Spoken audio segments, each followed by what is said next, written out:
हज़रत मौलाना सईद क़ादरी साहब, जनाब खालिद मुबशर अल ज़फ़र साहब, मुफ्ती मोहम्मद ज़ुबैर क़ासमी साहब जमीयत उलमा हिंद, मौलाना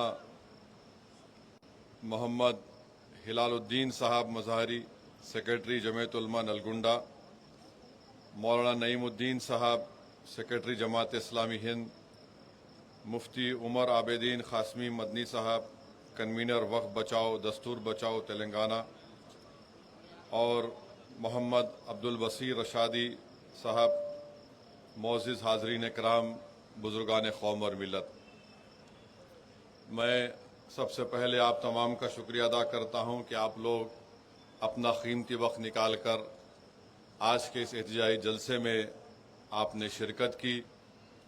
अल्हम्दुलिल्लाह आप जानते हैं कि all India Muslim personal law board की जानिब से पूरे मुल्क में वक्फ तरमीमी क़ानून के ख़िलाफ़ एहतजाजी जलसे मुनक़्क़द किए जा रहे हैं और हमारा एक ही मुतालबा है कि मरकज़ी हुकूमत को इस मुल्क के हमारे मुल्क के वज़ीर आज़म को और उनकी हुकूमत को इस काले क़ानून को वापस लेना है जो हमारे आइन और संविधान के फंडामेंटल राइट्स के ख़िलाफ़ बनाया गया है।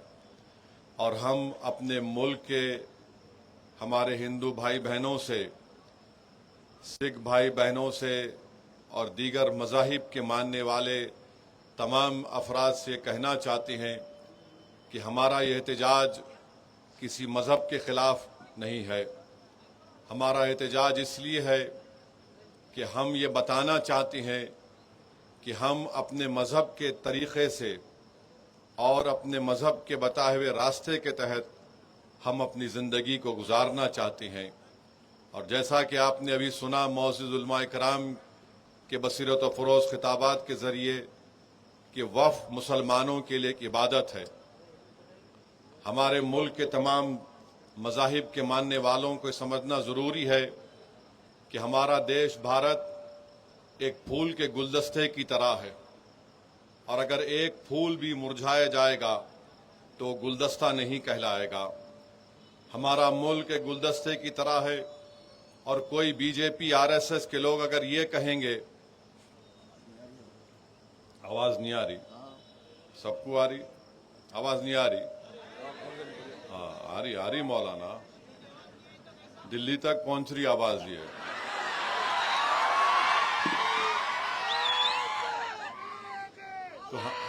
तो सुनो, बीजेपी आरएसएस ये कहना चाहती है कि गुलाब का फूल है तो आरएसएस और मोदी बोल रहे नहीं, गुलाब की खुशबू नहीं निकालना, तुम चमेली की खुशबू निकालना। चमेली का फूल है तो आरएसएस बोल रही कि नहीं, तुम चमेली नहीं, तुम गुलाब की तरह बन जाओ। ये तो नहीं हो सकता है ना। ये मुल्क एक गुलदस्ता है, यहां पर जितने फूल हैं अगर वो अच्छे रहेंगे तो मुल्क विकसित भारत बनेगा। अगर आप उस गुलदस्ते से एक फूल को निकाल देंगे या उस फूल को सूखने देंगे तो वो गुलदस्ता नहीं रहेगा। भारत एक चमन है और हमेशा रहेगा इंशाअल्लाह ताला।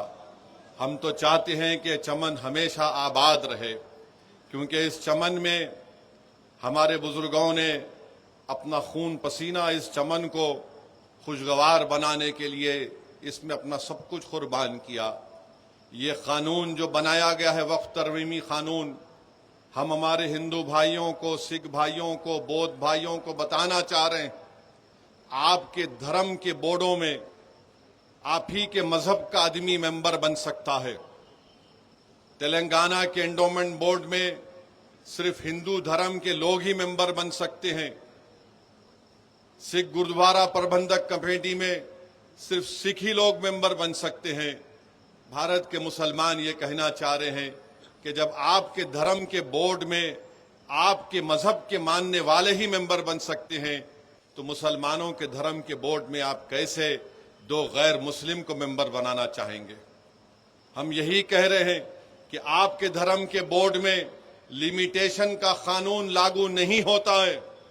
लिमिटेशन के कानून का मतलब यह है कि अगर नलगुंडे में किसी एंडोमेंट की या मंदिर की या मूर्ति की जायदाद पर अगर कोई कब्जा करके 25 साल से भी बैठा है तब भी वो मालिक नहीं बनता। मोदी ये कह रहे हैं कि अगर मुसलमानों की वक्फ की जायदाद पर कोई काबिज होता है उसको सिर्फ 12 साल दिखाना पड़ेगा कि वो काबिज है तो मैं उसको मालिक बना दूंगा। बताइए आप कौन सा इंसाफ है ये? आप बताइए कैसा कानून है ये कि हमारे मुल्क में आदिवासी लोग रहते हैं और आदिवासी लोग मुसलमान भी हो सकते हैं। पार्लियामेंट में कांग्रेस पार्टी से लक्षद्वीप से एक मुस्लिम एमपी है, हमदुल्ला सईद उनका नाम है, मुसलमान है, आदिवासी हैं, ट्राइबल हैं।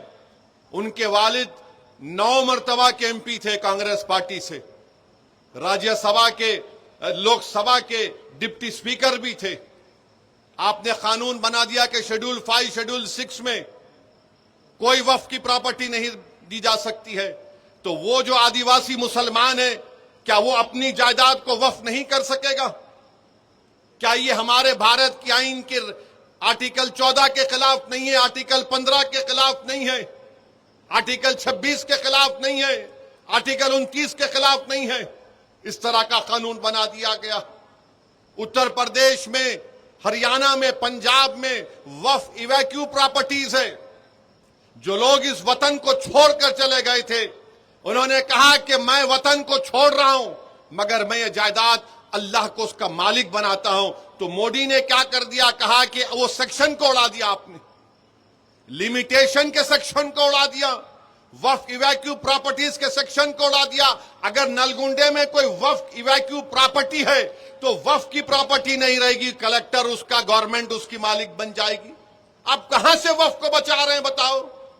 फिर कानून यह बना दिया गया कि 6 महीने के अंदर वक्फ के पोर्टल के ऊपर आपको मौजूदा वक्फ को रजिस्टर करना पड़ेगा और अगर 6 महीने में नहीं करे तो वो वक्फ नहीं रहेगा, कोर्ट को जाओ।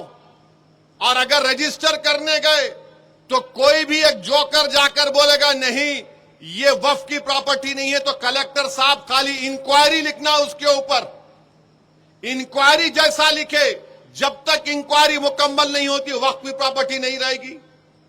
कलेक्टर साहब इंक्वायरी लिख देंगे और जो भी चीफ मिनिस्टर होगा उनको जाके बोलेंगे आका आपका काम कर दिया, हम अपनी वक्फ की जायदाद से महरूम हो गए।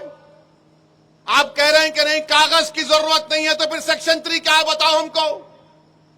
आप कह रहे हैं कि कागज नहीं है तो किसने इसको वक्फ किया था ये लिख दो। अरे 900 साल 400 साल पहले की मसाजिद है, दरगाहें हैं, कैसे मालूम होगा बताओ?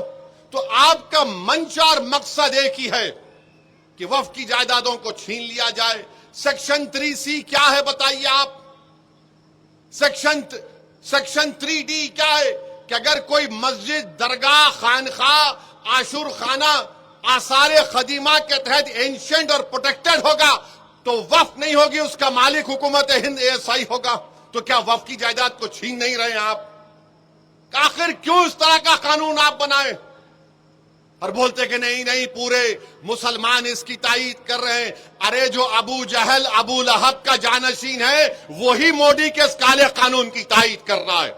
जो मोहम्मद मुस्तफा सल्लल्लाहु अलैहि वसल्लम का गुलाम है वो आज भी कहेगा, कल भी कहेगा, सुबह कयामत का कहेगा ये कानून काला है, जिस चीज का मालिक अल्लाह है तुम उसको हमसे छीनना चाहते हो, हम इसको मुस्तरद करते हैं। तो मेरे अजीज दोस्तों और बुजुर्गों, ये कानून का मोटा मोटा मैं आपको समझा रहा हूं। बोलते कि जो ट्रस्ट रहेगा वो वक्फ नहीं होगा, जो बाद में बनाएगा वो वक्फ नहीं होगा। और नरेंद्र मोदी की हुकूमत ने झूठ बोला इस मुल्क के देशवासियों से, कहा कि सेक्शन 2C हम लाए हैं। क्यों लाए हैं? कि हमारे खोजा भाइयों ने मुझसे आकर कहा, अरे मेरे भाई खोजा भाइयों ने, मैं कमेटी का मेंबर था, हमारे खोजा भाइयों ने इस मुल्क के सबसे बड़े वकील को लंदन से लाया, जनाब हरीश साल्वे, किंग्स काउंसिल को, लाकर उन्हें कहा कि इस कानून में हमारे बोरी भाइयों को मत रखो, बोरी भाइयों को हमको निकालो इस कानून से, क्योंकि हमारे पास दाइल मुतलक का कॉन्सेप्ट है। आपने उनके कंधे पे रख के तोप चला दी। मोदी ने 2C क्यों लाया?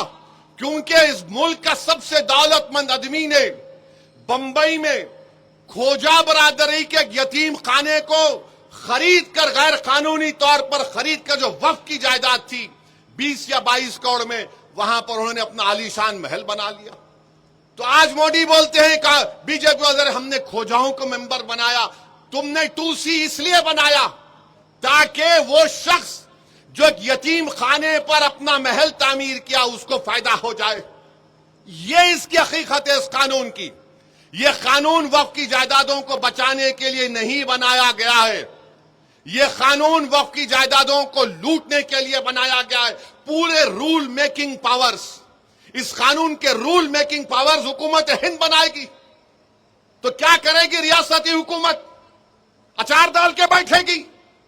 कानून बनाने का काम तो रियासती हुकूमत का, उसके रूल्स बनाने का काम आप पूरे वो भी अख्तियार छीन लिए जो फेडरलिज्म के खिलाफ है। मोदी बोलते हैं कि मैं मुस्लिम बहनों का, बेटियों का भाई हूं। कहां के भाई हैं आप? वक्फ का औलाद है।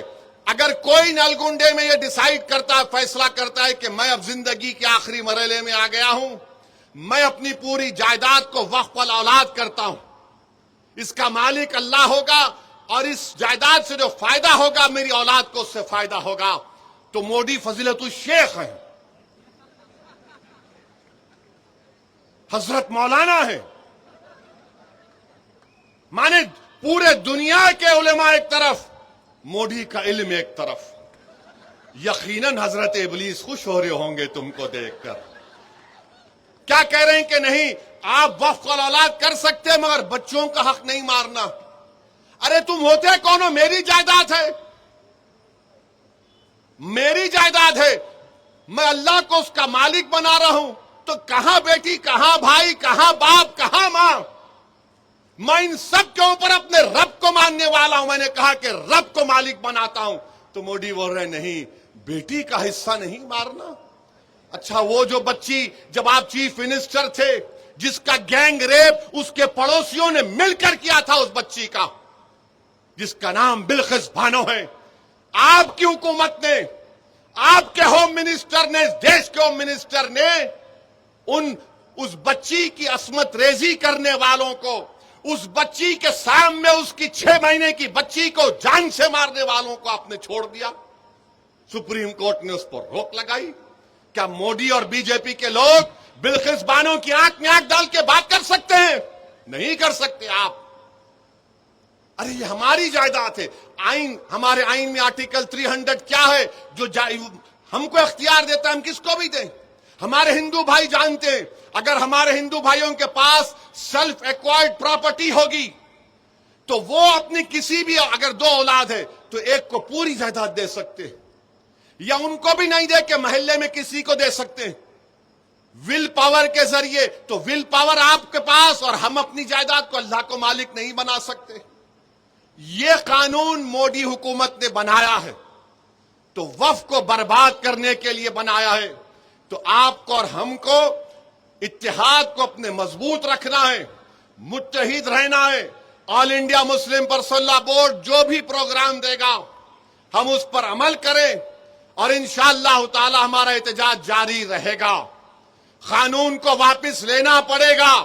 हम एहतजाज को खत्म नहीं करने वाले हैं इंशाअल्लाह ताला।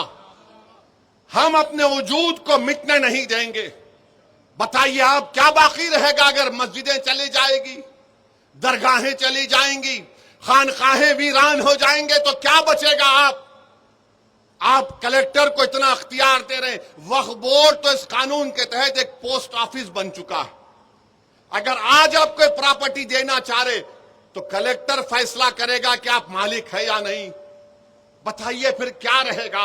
इसीलिए मेरे अजीज दोस्तों और बुजुर्गों, ये काला कानून है, इसके खिलाफ एहतजाज करना है।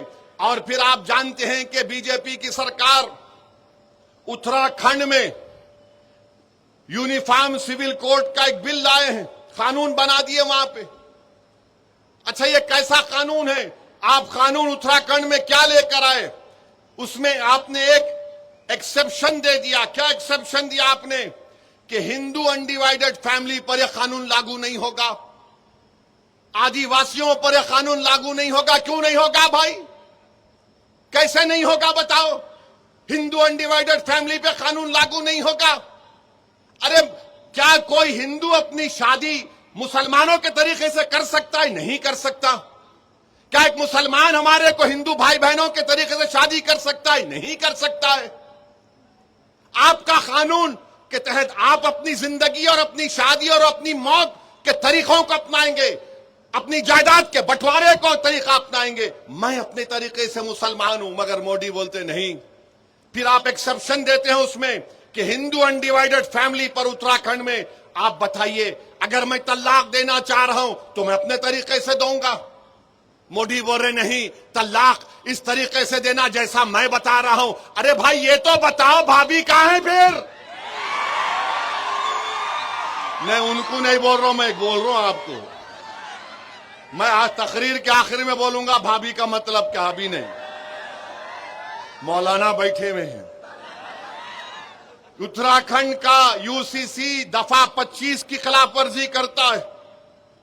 क्या हमारी शादी हमारे मजहब से अलग है क्या बताओ आप? अच्छा, कोई मजहब के मुताबिक नहीं करना चाह रहा, जाओ, स्पेशल मैरिज एक्ट है। स्पेशल मैरिज एक्ट है। जायदाद आप इस्लामी तरीके से नहीं देना चाह रहे, इंडियन सक्सेशन एक्ट है, जाओ। एडॉप्शन करना चाह रहे, आप जाओ, एडॉप्शन एक्ट है, ये सेकुलर एक्ट है, उसको इस्तेमाल करो ना। यूसीसी तो इस मुल्क में 3 कानून है, मगर नहीं, आप उसको चेंज करना चाहते हैं। तो उत्तराखंड का यूसीसी आर्टिकल 25 के खुली खिलाफवर्जी करता है। अच्छा, आर्टिकल 25 क्या बोलता है? हर एक को जमीर की आजादी है। जमीर की आजादी। कोई बोलेगा कि नहीं, मैं शादी नहीं करके, हम बालिग हैं, हम औरत और मर्द हैं, हमारा जमीर हमको कहता है हम शादी नहीं करेंगे, कानून इजाजत देता है। मेरा जमीर यह बोलता है कि तुम किसी गैर महरम को हाथ भी नहीं लगा सकते जब तक तुम निकाह नहीं करते। ये हमारा जमीर है। तब जमीर का एक हो सकता है किसी का? बताइए आप। नहीं हो सकता है। तो ये उन्होंने ये कर दिया। आर्टिकल 14 का वायलेशन है कि सिर्फ अनडिवाइडेड हिंदू फैमिली पर और आदिवासियों पर लागू नहीं होगा। तो मेरे अजीज दोस्तों और बुजुर्गों, इसी उत्तराखंड में 170 मदरसों को सील कर दिया गया। क्यों सील किया गया? कि उनके पास रजिस्ट्रेशन नहीं है। और आपको जानकर तकलीफ होगी कि मदरसों को एस्टैब्लिश करना आइन के दफा 30 के तहत right to establish and administer की बात करता है। फिर उत्तर प्रदेश में 350 मजहबी मुकामात को, जिसमें मदरसे हैं, मस्जिदें हैं, मजार, ईदगाहें, उनकी निशानदेही कर दी गई और सीलिंग कर दिया गया या फिर उसको डेमोलिशन कर दिया जाएगा। मई 10 और 11 को 104 मदरसों को, एक मस्जिद को, ईदगाहों को ये कहकर तोड़ दिया गया कि ये पब्लिक और किसी की जाती जमीन पर श्रावस्ती में बनाई गई है। तो मेरे अजीज दोस्तों और बुजुर्गों, ये हालात हैं। और फिर गुजरात में बीजेपी 1998 से पावर में है, 25 साल से पावर में। अहमदाबाद में, दानी लिमडा में, चंदोला, एक वहां पर एक तालाब है। 30-40 साल से गरीब लोग रहते हैं, मुसलमान और हिंदू मिलकर। आपको जानकर तकलीफ होगी कि 4000 से लेकर 8000 झोपड़ियों और घरों को तोड़ दिया गया। 4000 से 8000 झोपड़ी और घरों को तोड़ दिया गया। और क्या कहा गया कि यहां पर से बांग्लादेशी निकले हैं। अरे भाई, 25 साल से आप हुकूमत कर रहे हैं। आपने 1900-2000 लोगों को वहां से पुलिस ने उठाया, 90% लोगों को आपने छोड़ दिया कि भारत के नागरिक है। मगर आपने 4000, मीडिया के रिपोर्ट्स है, 4000 से लेकर 8000 के दरमियान झोपड़ी और घरों को तोड़ दिया। बताइए कहां जाएंगे ये गरीब? इस देश में गरीबों का क्या होगा? क्या गरीब अगर मुसलमान है, हिंदू है, दलित है, बैकवर्ड क्लास है, आज वो दलित रोड पर है? बांग्लादेशी क्या करना है? अच्छा, अगर बांग्लादेशी है तो फॉरेनर्स ट्राइब्यूनल क्यों है? 25 साल से आप हुकूमत में है। मैं पढ़ पढ़ कर तकलीफ होती है कि उन पर क्या गुजर रही होगी। बहरहाल मेरे अजीज दोस्तों और बुजुर्गों, क्योंकि हमको सदर all India Muslim personal law board को भी सुनना है, मैं आखिर में सिर्फ आपसे यह भी कहूंगा कि आप मुत्तहिद रहिए, यकीनन अपने अपने मसलक पर रहिए, मगर याद रखिए निफाक, और अगर निफाक कोई पैदा करना चाहता है तो उनसे होशियार रहिए। मुझे मालूम हुआ कि नलगुंडे में बाज लोग ये उम्मीद कर रहे थे कि बारिश होगी तो जलसा नहीं होगा। प्यारे, बारिश नहीं हुई है। अब जो आवाम देख ली, अब तुम पे जब बारिश होंगी आवाम की, तो जरा तैयार रहना वो बारिश के लिए भी। मेरे अजीज दोस्तों और बुजुर्गों, अपनी मस्जिदों की हिफाजत करिए, मस्जिदों को आबाद रखो, अपने खानखाहों को आबाद रखो, अपने दरगाहों को बचाओ, इबादत गाहों को बचाइए। और याद रखिए कि गजा में पिछले 2.5-3 महीने से कोई खाना गजा के फलस्तीनियों के पास नहीं है। 4,80,000 लोग भूखे हैं, जिसमें 70,000 बच्चे हैं और 17,000 हमारी बेटियां हैं। कोई खाना नहीं है उनके पास। वाह रे तहजीबी दुनिया, वाह ये मगरिबी दुनिया जो सारी दुनिया को दर्स देती है ह्यूमन राइट्स का। अरे तुमने उन गजा के फलस्तीनियों पर जो जुल्म का पहाड़ ढाया है, कभी तारीख तुमको माफ नहीं करेगी। और हमको यकीन है, हमारा ईमान, हमारा विजदान पुकार पुकार कर कह रहा है, अल्लाह रज़्ज़ाक़ है, अल्लाह जब्बार है, अल्लाह सत्तार है, अल्लाह गफ्फार है, अल्लाह लतीफ है। इंशाअल्लाह ताला अल्लाह इन्हीं को गालिब करेगा। इंशाअल्लाह ताला अल्लाह इन्हीं को गालिब करेगा। जो लोग आज मासूम बच्चे रो रो कर मर रहे हैं, जो हमारी बेटियां रातों में रो रो कर तड़प रही हैं खाने के लिए, अल्लाह से हमारी दुआ है कि परवरदिगार आप उन पर आसमानों से रहम फरमा दीजिए। मेरे अजीज दोस्तों और बुजुर्गों, और आखिर में मैंने कहा था कि भाभी के बारे में बोलूंगा। हजरत माफी चाहता हूं, जरा बाजू जा रहा हूं। अभी हमारे भोपाल के हमारे एमएलए साहब, मेरे छोटे भाई ने खत लिखे और खत में कहा कि ओवैसी साहब, आप हुकूमत के डेलीगेशन में जा रहे हैं हमारे मध्य प्रदेश में, वहां के एक वजीर ने हमारे भारतीय फौज की एक बेबाक हमारी बेटी के ताल्लुक से कोई अनाप शनाप बक दिया। आप जरा पूछ लीजिए गवर्नमेंट से, क्योंकि अगर आप इन ममालिक में जाएंगे तो आपसे सवाल होगा। पहले तो मैं कहना चाह रहा हूं कि दुनिया में कोई ऐसा माइका लाल पैदा नहीं हुआ है जिसके सवाल का जवाब अल्लाह उसके रसूल के सदक़े में ओवैसी न दे, तो मैं जवाब दे सकता हूं। दूसरा, ये आपके पार्टी के भी लोग जा रहे ना, हमसे ही पूछ रहे, और कोई बोल रहे नहीं आपके साथ वो बीजेपी का एमपी है, आप उसके साथ क्यों जा रहे? तो क्या पार्लियामेंट में हम नहीं बैठना उनके साथ? आप वोट डाले तो मेरे भाई मेरा हाल ऐसा हो गया कि गरीब की जोरू सबकी भाभी बनी हुई है। अब बोलते ना गरीब की जोरू सबकी भाभी, ऐसा लगता है इनको। बोलो, अरे क्या मैं हूं, दिख गया तुम्हारे को? पूरे है ना इसमें, मगर अल्हम्दुलिल्लाह उनको इसलिए बोलते कि उनको मालूम कि हाँ ये बेबाक तरीके से बोलता है, दिल से मानते हैं मगर जबान से इकरार नहीं करते, अलग बात है। दिल से मानते हैं कि हाँ ये बेबाक तरीके से बोल रहा है। बहरहाल हम हुकूमत से मुतालबा करते कि आपको इस काले कानून को वापस लेना है और 25 तारीख के दिन आपको क्या है, इंसानी जंजीर, ह्यूमन चेन ऐसा पकड़ के ठहरना, कट, ऐसा टाइट टाइट पकड़ के पूरे ठहर जाना। बुजुर्ग, बड़े, बच्चे, अगर घर में हमारी बेटी भाभी बोली हाँ बोल तो उनको भी ला लेना, छोड़ना नहीं दूसरों की तरह। ना ना ना, दूसरे कर दिए मगर आप नहीं करना। ये वफ्द का मामला है। मुत्तहिदा तौर पर अपने इस एहतजाज में शामिल होइए और इसको कामयाब करिए। वाखिर दावाना अल्हम्दुलिल्लाह रब्बिल आलमीन। माशाअल्लाह, जज़ाकल्लाह खैर। आप तमाम सुकून से बैठें। बहुत अहम बहुत ही अहम तरीन खिताब होने को है, जिसका हम सबको शदीद इंतजार है। इस वक्त पूरे हिंदुस्तान में रब्बुल जलाल ने एक ऐसी शख्सियत को मकबूलियत और महबूबियत अता की है जिनको हिंदुस्तानी मुसलमान ही नहीं बल्कि आलमगीर पैमाने पर फकीह मिल्लत हजरत मौलाना खालिद सैफुल्लाह रहमानी से